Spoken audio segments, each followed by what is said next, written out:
Hello students, हम presently fourth unit running में हैं, that is electromagnetic induction and alternating current. Electromagnetic induction का portion complete हो चुका है और अल्टरनेटिंग करंट स्टडी कर रहे हैं। अल्टरनेटिंग करंट में हमने आपको इनिशियल स्टेज में ही बताया था कि चार टाइप के सर्किट हैं। AC circuit containing resistance only, AC circuit containing inductor only, AC circuit containing capacitor only, AC circuit containing series LCR. और अब हम एवरेज पावर कैलकुलेट कर रहे हैं। प्रीवियस लेक्चर में हमने average power circuit containing resistance only, average power circuit containing inductor only and average power circuit containing capacitor only carried out कर चुके हैं। और आज हम कैरिड आउट करेंगे average power of LCR circuit. तो देखिए, शुरुआत करते हैं। हमने कैलकुलेट करनी है average power corresponding to the या associated with the series LCR circuit.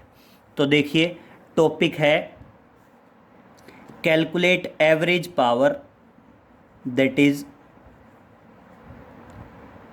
Calculate average power in series LCR circuit, in series LCR circuit. हमने एवरेज पावर कैलकुलेट करनी है और किसकी कैलकुलेट करनी है? सीरीज एलसीआर सर्किट की कैलकुलेट करनी है। तो देखिए बेटा, एलसीआर सर्किट क्या है? In which an inductor of inductance L, capacitor of capacitance C, resistor of resistance R, these are connected in series with each other by using the AC oscillator as shown in the figure. Clear?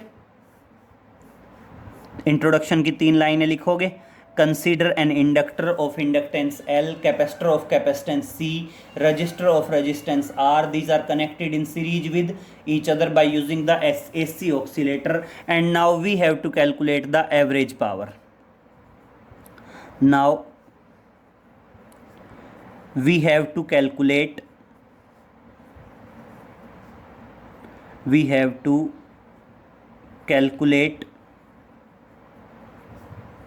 average power.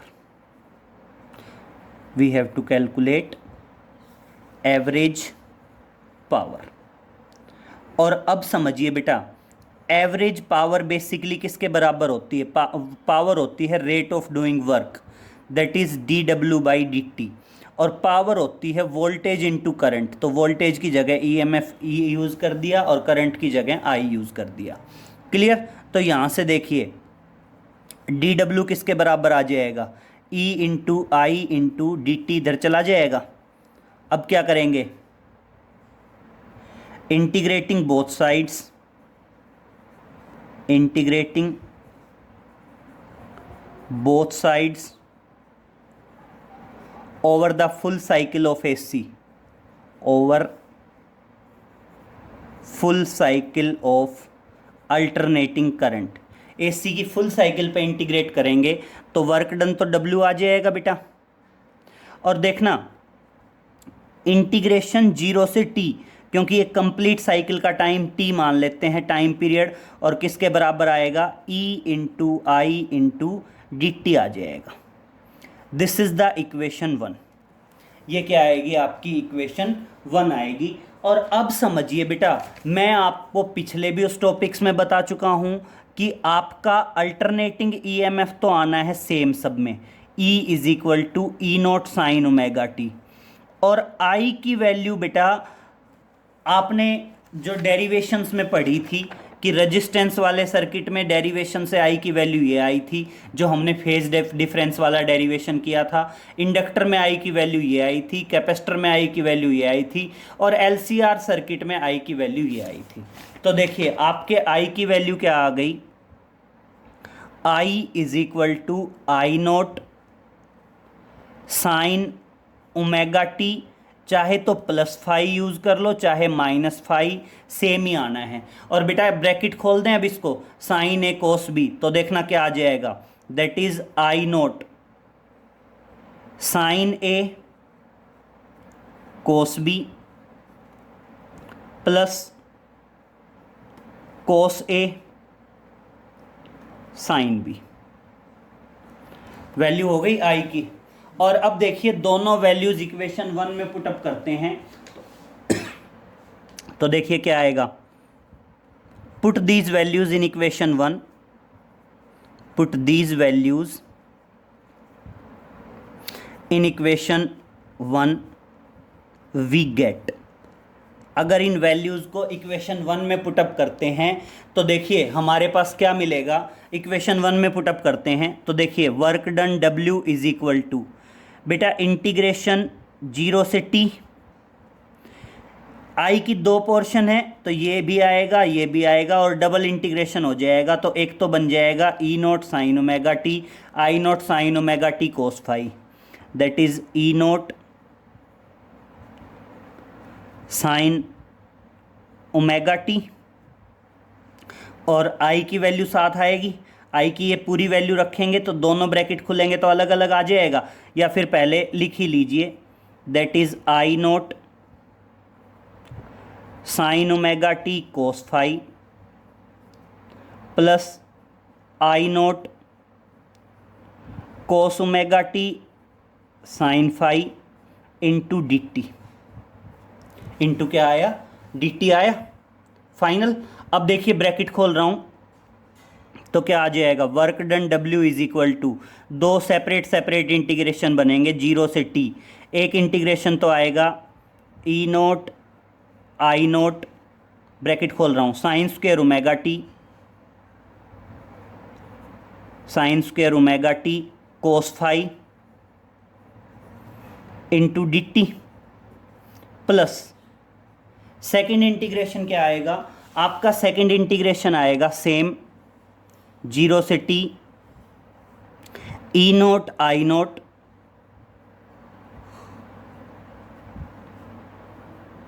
Sign omega T cos omega T into sine phi और into D T, और into क्या है आपका D T है। Clear, यहां तक आया समझ में। अब देखिए E note I naught common, cos phi common, तो देखिए क्या बचा, work done W is equal to E naught common, I naught common, cos phi common, integration में बचा sine square omega T D T, plus यहां पे क्या common, E naught common, I naught common, sine phi common, E note I note sine phi, और integration के अंदर क्या बच गया, इंटीग्रेशन के अंदर बच गया sine omega T cos omega T into D T, that is sign omega T cos omega T और इंटू डी टी, इंटू क्या बचा डी टी बचा। क्लियर। और अब देखिए बेटा बहुत सिंपल सी बात है, आप चाहें तो डायरेक्ट रिजल्ट यूज करें, चाहो तो फर्दर सोल्व करके दिखा दो। देखिए क्या आएगा, work done W is equal to E note I naught cos phi, भाई क्या है E note I naught cos phi, ये तो कॉमन है। ये कॉमन लेने के बाद आपके पास क्या बचा, अगर मैं यहां पे बात करूं तो मैं साइन स्क्वायर ओमेगा 2 की वैल्यू रख सकता हूं, साइन स्क्वायर ओमेगा टी की वैल्यू क्या आएगी, साइन स्क्वायर ओमेगा टी की वैल्यू आ जाएगी that is 1 minus cos 2 omega T over 2 into D t. ये बेटा फॉर्मूला लगा दिया कोस 2 थीटा का, मैंने ये वैल्यू रख the sign square omega t की, और ये हम यूज कर चुके हैं average power of circuit containing resistance only. Clear. फिर प्लस में क्या बचा, ई note I note sine phi, और बेटा मैं 2 से डिवाइड कर दूं और अंदर 2 से मल्टीप्लाई कर दूं तो क्या बच गया, 2 sign omega T cos omega T into D t. Clear हुआ यहाँ तक का स्टेप? आया समझ में या नहीं आया?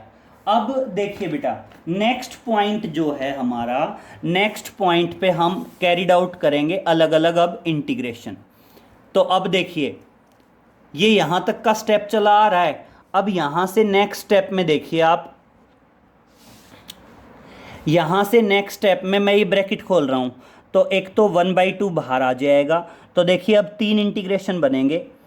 Work done W is equal to, work done W क्या आएगा, E note I note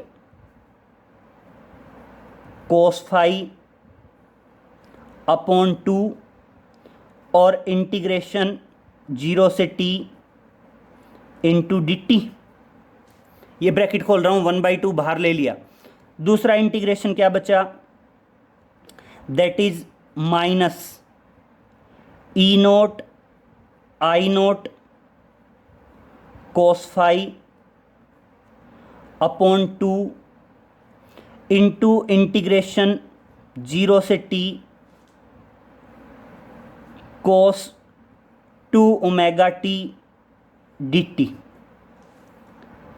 clear?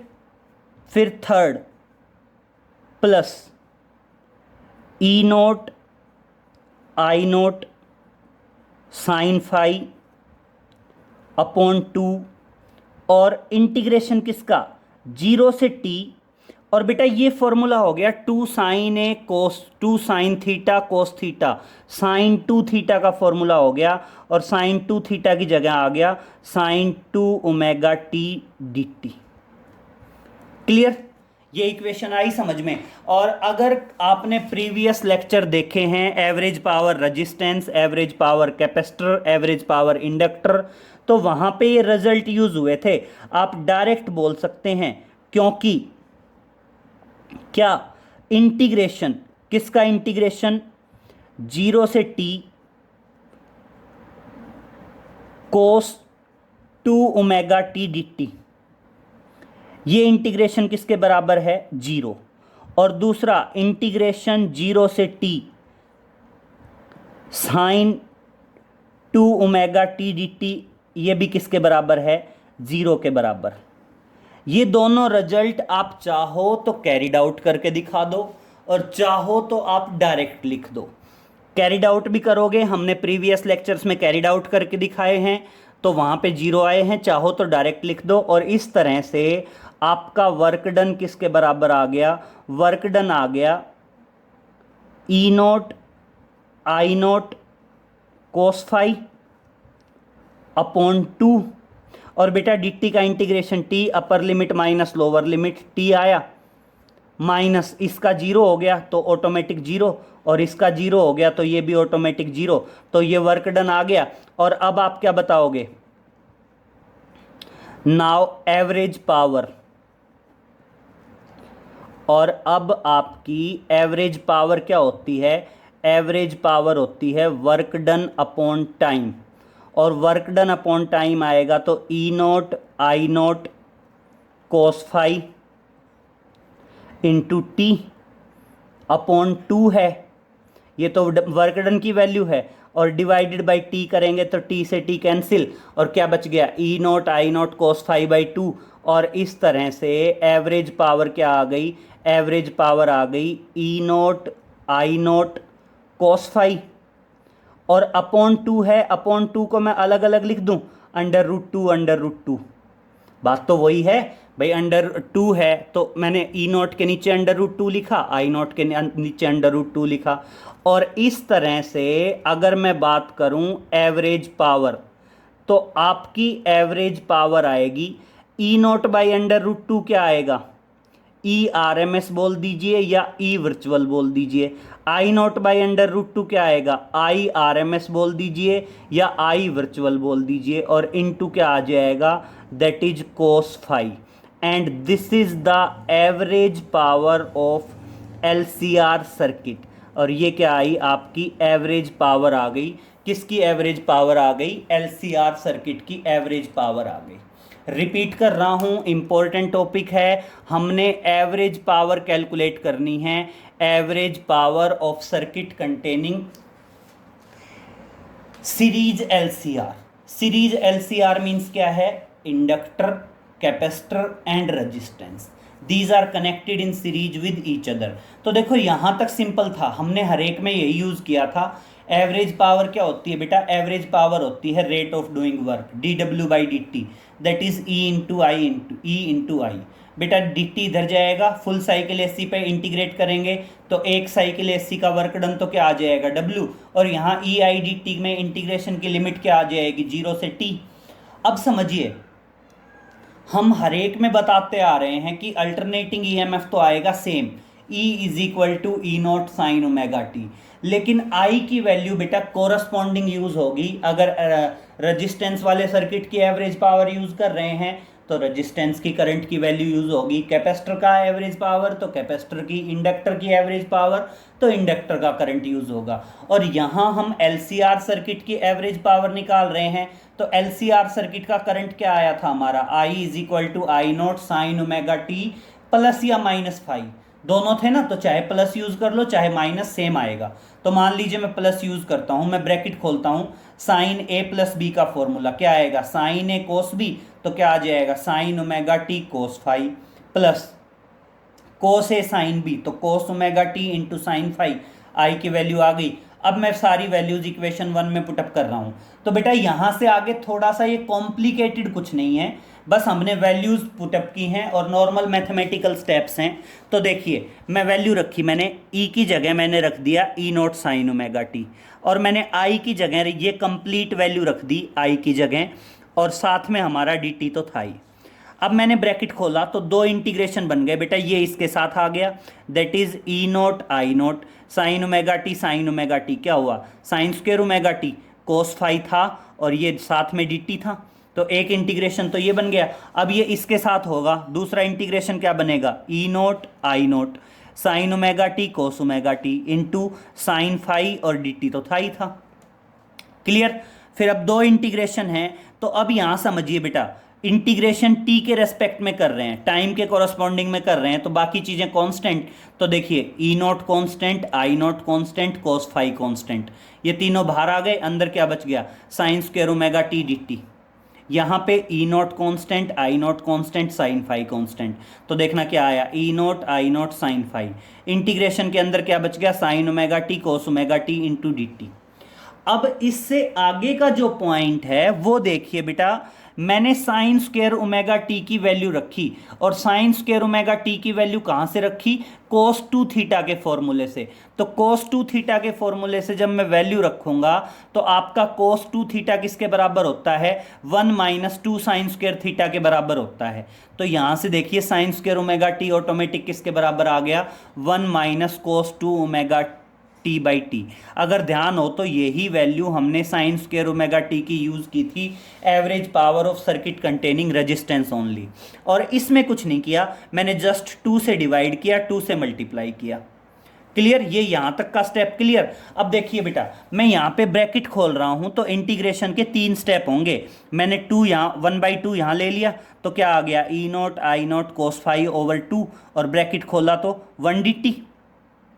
फिर आगे E naught I naught cos phi 2 divided by 2, और इंटीग्रेशन में क्या बच गया, cos 2 omega T D T, यहाँ ये कॉमन था, E naught I naught sine phi by 2, और ये फॉर्मूला हो गया 2 times sine theta cos theta, that is sine 2 theta. और अब बेटा ध्यान रखने वाली बात है कि एक तो ये जो सेकंड स्टेप है ये इंटीग्रेशन 0 के बराबर है, और एक जो थर्ड स्टेप है ये इंटीग्रेशन 0 के बराबर है। हमने पिछले जो डेरिवेशंस हैं average power circuit containing resistance only, उसमें ये कैरिड आउट करके बताया था, चाहो तो कैरिड आउट करके दिखा सकते हो, चाहो तो डायरेक्ट बता सकते हो। ये इंटीग्रेशन कैरिड आउट किया था हमने average power of circuit containing capacitor only या सर्किट कंटेनिंग इंडक्टर ओनली। तो ये दोनों जीरो आए, ये दोनों जीरो आए, तो second term zero, third term zero, बस फर्स्ट टर्म में क्या बच गया, E naught I naught cos phi by 2, और डी टी का इंटीग्रेशन टी आ गया। अब हमारी एवरेज पावर क्या होती है, work done upon time, work done हमारे पास था टाइम टी, टी से टी डिवाइड किया, क्या बच गया E naught I naught cos 5/2, two को मैंने अलग अलग लिख दिया √2 और बेटा ये हम पहले पढ़ चुके हैं ई नॉट बाई √2, इसको क्या वो कह देंगे आरएमएस वैल्यू ऑफ ईएमएफ या virtual value of EMF. I not by √2 इसको क्या कहेंगे आरएमएस वैल्यू ऑफ करंट या वर्चुअल वैल्यू ऑफ करंट। और इस तरह से एवरेज पावर क्या आ गई ई वर्चुअल आई वर्चुअल कोस फाई या ई आरएमएस आई आरएमएस कोस फाई। तो ये क्या है बेटा आपका एवरेज पावर है, that is average power of LCR circuit. अब देखिए नेक्स्ट पे चलते हैं, वीडियो को पॉज करके नोट कर लीजिए, काफ़ी इंपॉर्टेंट टॉपिक है average power of LCR circuit. Next आता है बेटा आपका that is series resonance circuit. तो देखिए नेक्स्ट पे आ रहे हैं और नेक्स्ट क्या है that is series resonance circuit. तो समझिए क्वेश्चन है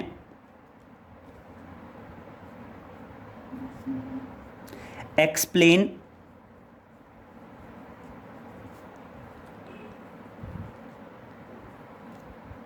सीरीज एलसीआर सर्किट। हम क्या है जो आपका सीरीज एलसीआर सर्किट है उसमें एक्सप्लेन करेंगे series resonance circuit, that is series explain series resonance circuit and also calculate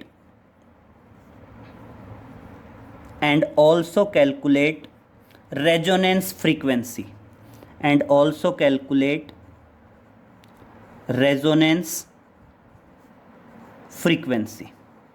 और क्या कैलकुलेट करिए रेजोनेंस फ्रीक्वेंसी भी कैलकुलेट करिए। एक तो सीरीज रेजोनेंस सर्किट क्या है ये बताना है और दूसरा हमने रेजोनेंस फ्रीक्वेंसी को कैलकुलेट करना है। तो चलो पेज को दो पार्ट में डिवाइड कर लें। बेटा सीरीज रेजोनेंस सर्किट है तो आप सबसे पहले क्या कहेंगे हेडिंग बना देंगे that is series resonance circuit. बेटा सीरीज रेजोनेंस सर्किट क्या बोलेंगे कंप्लीट लिखिए, मेरी तरह मत लिखिए शॉर्टकट, पूरा कंप्लीट लिखेंगे सर्किट। तो देखिए सीरीज रेजोनेंस सर्किट में क्या होगा तीन चीजें हों, तीन चीजें क्या क्या हों inductor capacitor and register. All these are connected in series with each other by using the AC oscillator, by using the AC oscillator। तो क्या है inductor of inductance L, capacitor of capacitance C, register of resistance R, these are connected in series with each other। तो क्या बताएंगे series resonance circuit में क्या कहेंगे consider an inductor of inductance L, of inductance L, a capacitor of capacitance C, a capacitor of capacitance C,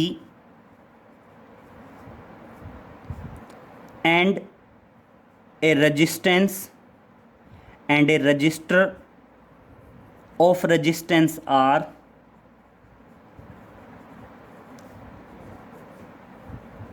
connected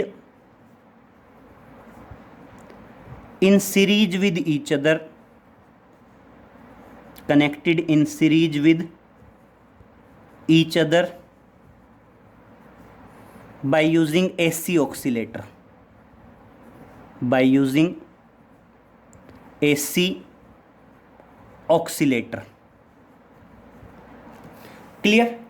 और अब एक point है बेटा जो समझने का है, अगर किसी सर्किट में इंडक्टर लगा है या कैपेसिटर लगा है, अगर बेटा किसी सर्किट में इंडक्टर लगा हो या कैपेसिटर लगा हो, उस सर्किट में ना तो करंट की वैल्यू एकदम से मैक्सिमम होती है ना ही करंट की वैल्यू एकदम से मिनिमम होती है। अगर सपोज करो आप इस सर्किट में स्विच लगाएंगे, स्विच ऑन करेंगे तो सर्किट में करंट की वैल्यू धीरे धीरे इंक्रीज होते होते मैक्सिमम होगी और जब स्विच ऑफ करेंगे तो करंट की वैल्यू धीरे धीरे डिक्रीज होते होते मिनिमम होगी। तो आप कभी भी ध्यान रखना, जब भी आप किसी सर्किट में इंडक्टर या कैपेसिटर यूज करेंगे, उस सर्किट में ना तो करंट की वैल्यू एकदम से मैक्सिमम होती है, ना ही करंट की वैल्यू एकदम से मिनिमम होती है। धीरे धीरे इंक्रीज होते होते मैक्सिमम होगी, धीरे धीरे डिक्रीज होते होते मिनिमम होगी। तो देखो क्या बताओगे, जब इस सर्किट में करंट की वैल्यू इंक्रीज होते होते मैक्सिमम हो जाएगी, तब इसको कहेंगे सीरीज रेजोनेंस सर्किट। तो क्या होगा, consider an inductor of inductance L, capacitor of capacitance C, register of resistance R, connected in series with each other by using the AC oscillator, and current goes on increasing, and current goes on increasing. और मान लीजिए current क्या होता जा रहा है बेटा, increase होता जा रहा है। और क्या होगा, when current become maximum, when current becomes maximum, when current becomes maximum, then the circuit is known as, then the circuit is known as series resonance circuit, known as series resonance circuit। Clear हो गया बेटा, जब circuit में current की value increase होते होते maximum हो जाएगी, उस टाइम पे सर्किट को क्या कहेंगे, सीरीज रेजोनेंस सर्किट कहेंगे। The frequency of AC, the frequency of AC at that time is known as resonance frequency, is known as resonance frequency। और उस टाइम पे बेटा जो AC की फ्रीक्वेंसी होगी, उस फ्रीक्वेंसी को हम क्या कहेंगे, रेजोनेंस फ्रीक्वेंसी कहेंगे। और आप ध्यान रखेंगे हमारी रेजोनेंस फ्रीक्वेंसी किसके आएगी, 1/2 पाई √LC। ये हम अभी कैलकुलेट करेंगे कि रेजोनेंस फ्रीक्वेंसी हमारी ये कैसे आई। क्लियर। अब एक बात समझिए बेटा, LCR सर्किट है तो LCR सर्किट के रेजिस्टेंस को क्या बोलते हैं, इंपीडेंस। तो देखिए आप क्या बताएंगे, नाउ इंपीडेंस इन LCR सर्किट, नाउ इंपीडेंस इन LCR सर्किट। बेटा LCR सर्किट का इंपीडेंस क्या होता है, LCR सर्किट का इंपीडेंस होता है Z = √R² plus XL - XC का होल स्क्वायर। यही होगा ना बेटा इंपीडेंस।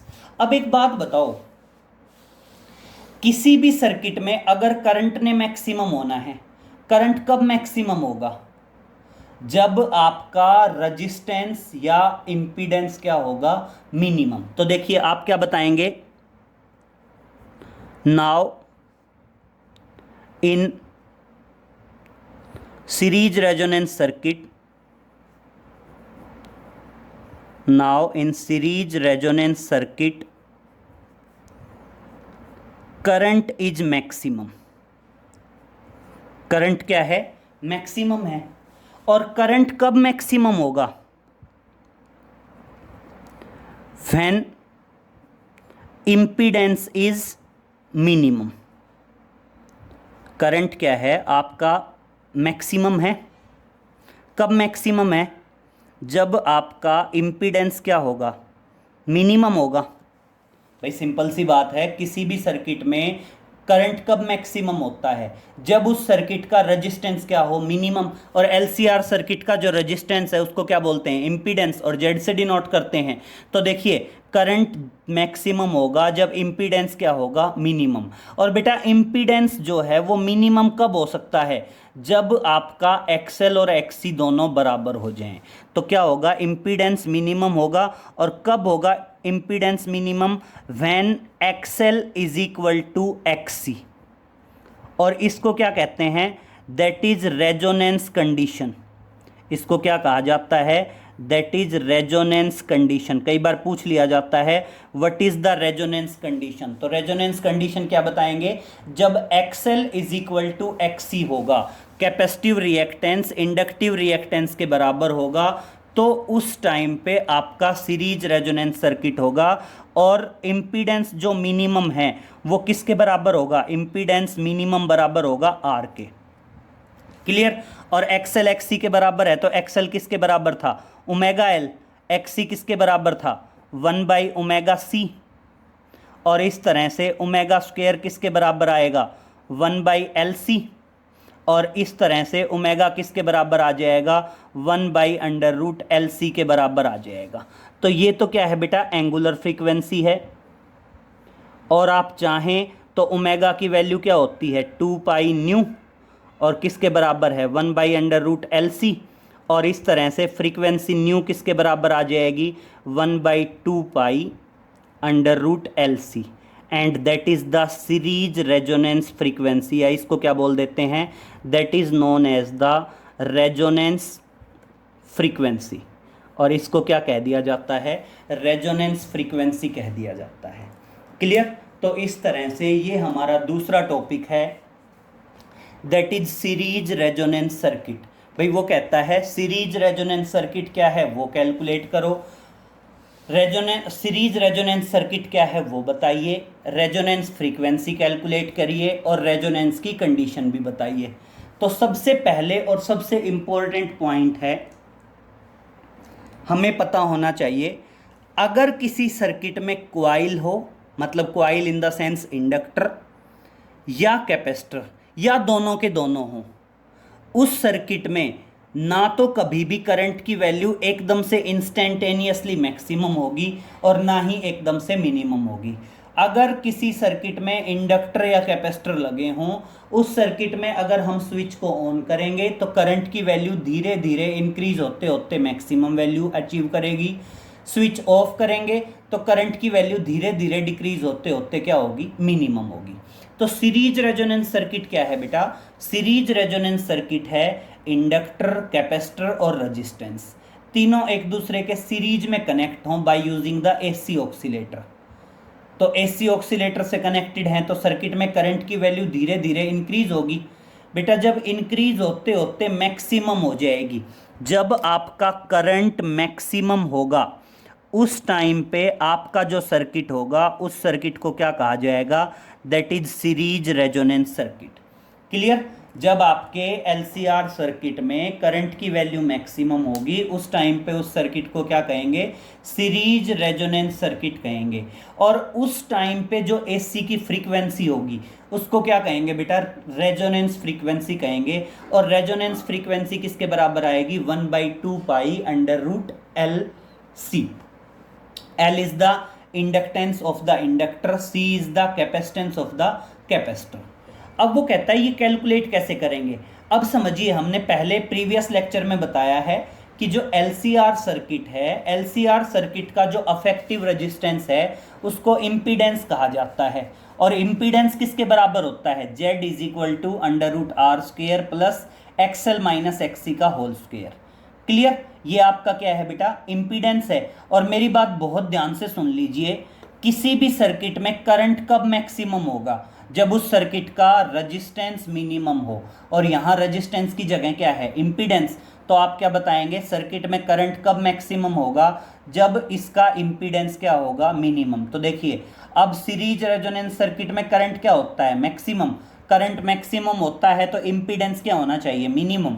और देखिए बेटा, इम्पीडेंस मिनिमम तभी हो सकता है जब XL XC के बराबर हो। क्योंकि देखो, अगर XL ज़्यादा हुआ तो भी कुछ ना कुछ वैल्यू ऐड होगी R में, XC ज़्यादा हुआ तो भी कुछ ना कुछ वैल्यू ऐड होगी R में। तो मिनिमम तो कब हो सकता है? जब XL XC के बराबर होंगे, दोनों एक दूसरे को ख़त्म कर देंगे, ये value 0। Z is equal to क्या आएगा? √R²। √R² क्या हो जाएगा? R। तो इस तरह से इम्पीडेंस की जो मिनिमम वैल्यू है वो किसके बराबर है, आर के बराबर है। तो क्लियर हो गया, इम्पीडेंस मिनिमम कब होगा, जब एक्सएल किसके बराबर हो, एक्ससी के बराबर हो। और इसको हम क्या कह सकते हैं बेटा, रेजोनेंस कंडीशन भी कह सकते हैं। XL is equal to XC, XL किसके बराबर है, ओमेगा एल के, एक्ससी किसके बराबर है बेटा, 1/ओमेगा सी के। क्रॉस मल्टीप्लाई करो, इधर ओमेगा स्क्वायर आ गया, क्या आ गया, 1/LC। और देखिए ओमेगा किसके बराबर आ गया, 1/√LC के बराबर आ गया। ये आपकी रेजोनेंस फ्रीक्वेंसी आ गई एंगुलर फ्रीक्वेंसी की टर्म्स में। और फिर चाहो तो आप ओमेगा की वैल्यू रख दो कि ओमेगा बेसिकली किसके बराबर होता है, 2 न्यू। न्यू किसके बराबर आ गया, 2 डिवाइड में आ गया 1/2 √LC, that is the resonance frequency. तो इस तरह से सीरीज रेजोनेंस सर्किट क्या है, रेजोनेंस की कंडीशन क्या है और रेजोनेंस की फ्रीक्वेंसी क्या है। और ये हमने पहले भी बताया है कि जो रेजोनेंस कंडीशन होती है, रेजोनेंस कंडीशन में इम्पीडेंस किसके बराबर होता है बेटा, आर के बराबर होता है। क्लियर। तो इस तरह से बेटा अब तक हम क्या कर चुके हैं, हमने चारों सर्किट पढ़े हैं। चारों सर्किट कौन कौन से पढ़े हैं, that is circuit containing resistance, inductor, capacitor और एलसीआर। हमने चारों सर्किट में फेज डिफरेंस पढ़ा जिनके रिजल्ट ये आए थे। फिर हमने चारों सर्किट की एवरेज पावर पढ़ी और उसके बाद हमने पढ़ा that is series resonance circuit. Clear. तो इस तरह से बेटा 3 क्वेश्चन इंपॉर्टेंट बनते हैं। एक तो जो हमने एलसीआर सर्किट में फेज डिफरेंस निकाला था जिसमें इम्पीडेंस की वैल्यू कैलकुलेट की थी।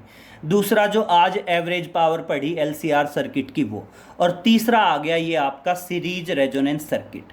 क्लियर। तो काफ़ी इंपॉर्टेंट टॉपिक है, अच्छे से पढ़ेंगे।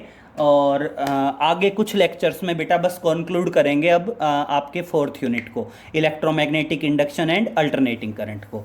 तो आई थिंक 4 या 5 लेक्चर और आएंगे और उसके बाद आपका electromagnetic induction and alternating current वाला चैप्टर ख़त्म हो जाएगा। तो देखिए बेटा नेक्स्ट जो भी लेक्चर्स बनेंगे उनमें आगे कंटिन्यू करेंगे। Okay, thank you.